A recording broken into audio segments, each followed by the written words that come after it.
Hey guys, in this lesson I want to show you how to insert the contents of a different array into a array. Here we have this array. Let's consider that as our array and this is a other array. Now how we can do that? We can go ahead and do, firstly we have to call for our array variable name, which is in this case arr names. Now we have to say dot insert method. I have to use that. Inside parentheses we have to pass in the parameter type as contents of, you have to type like this and then colon, then we have content of right, then we have to pass in this array variable name, in this case arr names too.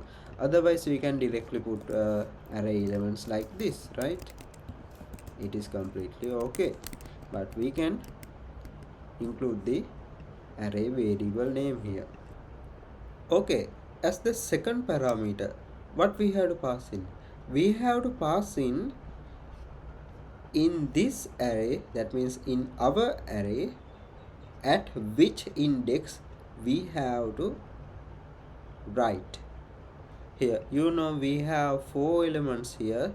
If we put 0, that means these items will be start to write from 0 element, 0 index. That means Kasun will be placed into this 0 element and Chama will be come into first element and Mitara will come into the second element, like that.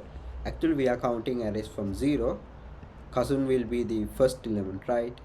And Chama will be the second element and Mitara will be the third element and John will be the fourth element. If we put 0 here, actually that will happen. But how we can start to write after these every elements? To do that, firstly we have to find the length of these arr names. For that we can say arr names dot count, right? Now the thing is, we don't have to subtract this with 1 because we are counting from 0 and this is 0 and this is 1, this is 2 and this is 3. There are 4 elements, right? But here when it is come to a new element, this element index id, index no is 4, then we don't have to put 3 here by subtracting this arr names dot count by 1, because if we do that, this element come into place to this 0, 1, 2 third index, and after Mitara more will come to that array again. Then that's why we are just using the size of a array. Alright, now it says let is a mutable. That means we cannot change a let variable later. That means mutable variables cannot be changed or modified later. For that we have to use var here.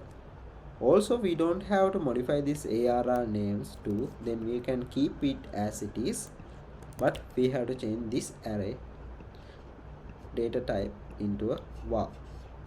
Now we can just print this out, print arr names.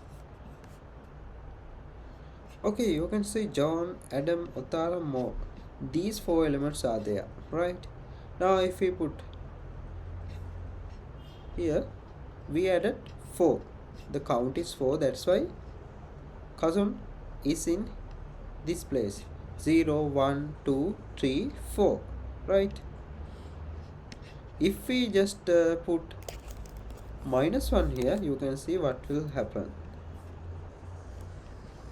This more will go into the end of that array like this. Alright, that's it for this lesson, and I will see in the next lesson.